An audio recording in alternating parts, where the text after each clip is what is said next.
জয় ঠাকুর, জয় মা।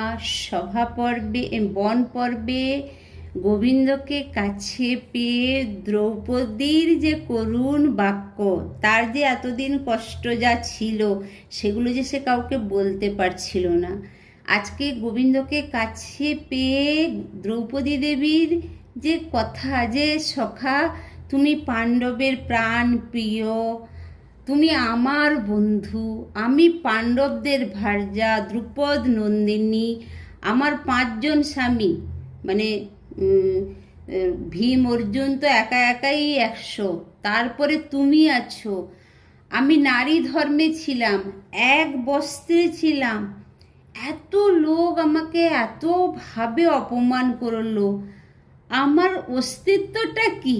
এত সব আমার সঙ্গে থেকে আমার অস্তিত্বটা কি? আমাকে একবার বোঝাও প্রভু, যে এত অপমান, এত বড় জায়গাতে জন্মে, বড় সম্মানের সঙ্গে থেকে, তোমার রক্ষণে থেকে, ভীমের রক্ষণে থেকে, অর্জুনের রক্ষণে থেকে আমার এই দুর্গতির কারণ কি হতে পারে? আর বাবা, ভাই, পুত্র, পতি, এরা কেউ আমার নয়।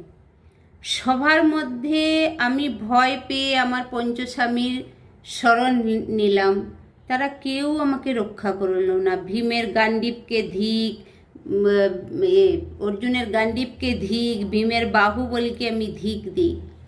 তারপরে দেখো আমার পুত্র প্রদূষণ, সে মহাবলশালী, মার অপমান শুনেও প্রতিশোধ নেওয়ার ইচ্ছা তার যাচ্ছে না।